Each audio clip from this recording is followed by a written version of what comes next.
There's two conversations around his D-butt. So one, I really believe he's the one guy that can flip the conference upside down. Okay.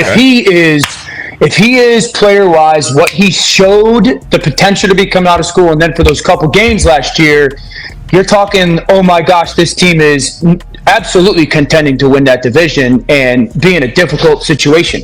Two, everyone continues to say, well, he's got to change his playing style. Why? Agreed. Why?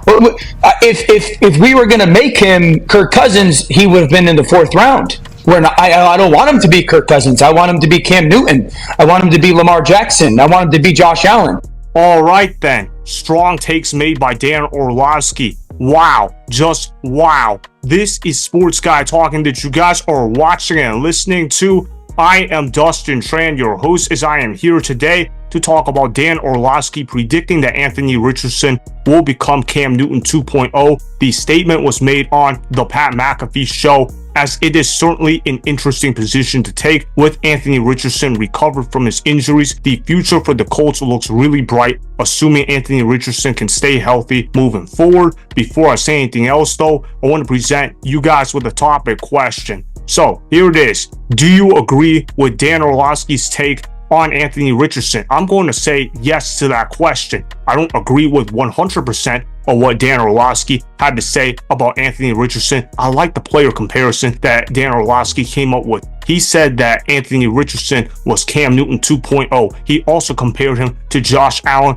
and Lamar Jackson. And we know that Dan Orlovsky loves Josh Allen. Obviously, Anthony Richardson has a bright future in the NFL. My player comparison for Anthony Richardson was Cam Newton. In March of 2023, Anthony Richardson was getting raved about by many scouts, including myself, and I compared this guy to Cam Newton. I said this guy is the closest thing that we will ever see to Cam Newton in terms of size, in terms of his ability to run the football at a high level, and the fact that he has a cannon for an arm. Do I think he's as good as Cam Newton? No. I don't think he's as good as Cam Newton, but I think Anthony Richardson is pretty solid in his own right. You look at how his accuracy in his rookie season was better than expected. A lot of people thought that Anthony Richardson's accuracy would be what would ruin his NFL career, but I don't think that's going to be the case. Anthony Richardson's accuracy was better than expected in his rookie season. The main problem that I have with Anthony Richardson is his health. Can Anthony Richardson remain healthy? Last year, he kept getting hurt too often. And the play style that Anthony Richardson plays in is not very conductive to staying healthy. He likes to run the ball a lot. He likes to get tackled a lot. He takes a lot of hits, and therefore that causes more injuries at the quarterback position. Anthony Richardson is a bigger sized quarterback, which means he's susceptible to more hits because the target is bigger compared to if you are a smaller quarterback. It also doesn't help that Anthony Richardson is more of a run first quarterback. I don't have a problem with run first quarterbacks. I rooted for Cam Newton in Carolina. Obviously, Cam Newton is one of my favorite football players. He was an absolute superstar when he played for my franchise,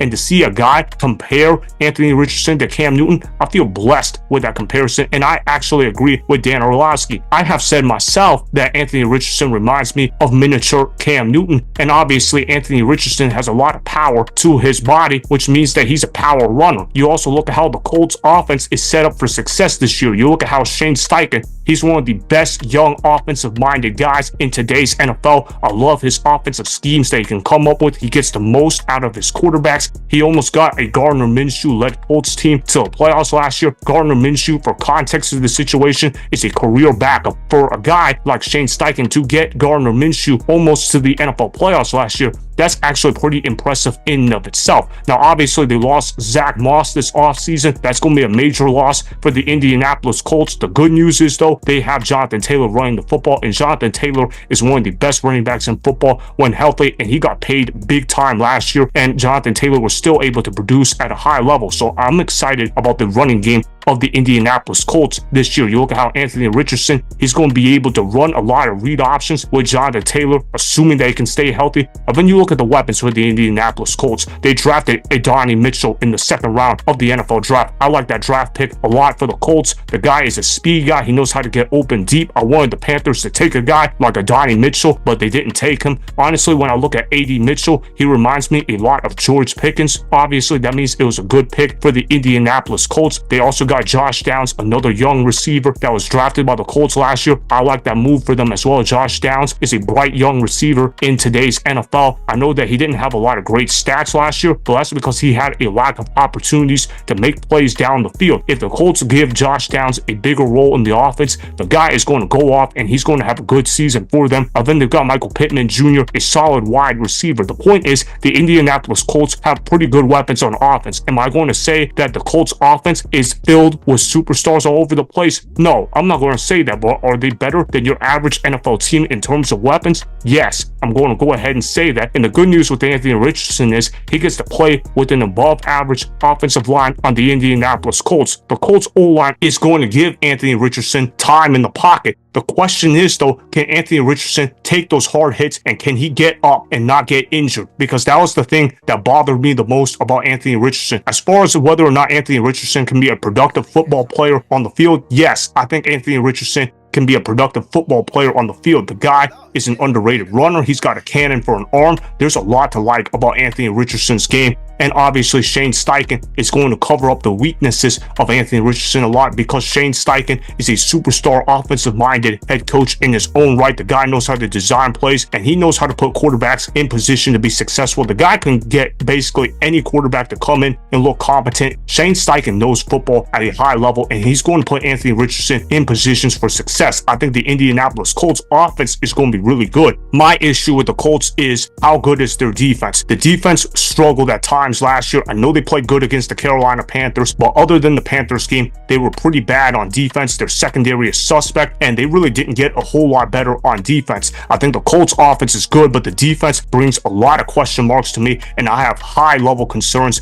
with the Indianapolis Colts on defense, which is why I think they're not really true contenders in the AFC, because you have to be able to play defense at a high level in order to contend in the AFC with all the great quarterbacks that is residing in the AFC. Obviously, the Indianapolis Colts defense is not good enough to stop elite quarterbacks. That's why they didn't make the playoffs last year. It also didn't help that they had a backup quarterback playing for them throughout the year. So my two biggest question marks for the Colts are, how is their defense going to perform, and can Anthony Richardson stay healthy? I'm not fully confident in either of those answers going in the Colts' favor. Therefore, I can't say that the Colts are going to be major contenders in the AFC. That's where I'm going to disagree with Dan Orlovsky. But whether or not Anthony Richardson will become Cam Newton 2.0, I'm going to say yes to that. That doesn't mean I believe Anthony Richardson will win MVP, but that means I believe that Anthony Richardson can become a miniature version of Cam Newton in terms of his ability to run the football at a high level and his ability to make big plays downfield. I like the way how Anthony Richardson plays. I just need the guy to stay healthy. If Anthony Richardson can find a way to stay healthy while continuing to improve his accuracy at a high level, then I think Anthony Richardson can be a high-level quarterback at the NFL level. The biggest problem with the Indianapolis Colts is, though, how is their defense going to perform, and can they keep up in a tough division where you have the Houston Texans, who are on the rise, and the Jacksonville Jaguars, who have a quarterback that's pretty good in his own right. So the Colts, they got it pretty tough. I don't think they're going to make the playoffs this year, but do I think they can contend for a wild card spot? I definitely think that is in the cards for sure, and I think Anthony Richardson can have a pretty good year too. I just don't know how the defense is going to perform. That's what worries me the most. So that is why I agree with some of what Dan Orlovsky said about Anthony Richardson, although I don't agree with 100% of what Dan Orlovsky said. Overall, though, I don't see the Colts making the NFL playoffs, but yes, I agree with the comparison of Anthony Richardson to Cam Newton. Remember, go ahead and subscribe to Sports Guy Talking. Like the video and please comment down below. If you guys do that, I may shout you guys out in my Instagram story every Monday. That'll be for the Adonai Instagram account. Make sure to follow me on Instagram at Adonai and that Sports Guy Talking. Also, go follow me on Twitter at Adonai. Again, go ahead and do those things that I just told you guys to go do. Hopefully you guys enjoyed the content that was just produced. Peace out. I hope you enjoyed that video. Want more Sports Guy Talking, the home of great sports content? Make sure you click that subscribe button to get the latest from Sports Guy Talking. Go ahead and like the video, comment down below, check the description box on the video in order to follow my Instagram and Twitter. Also, be sure to check out more of the best clips from the YouTube channel, Sports Guy Talking.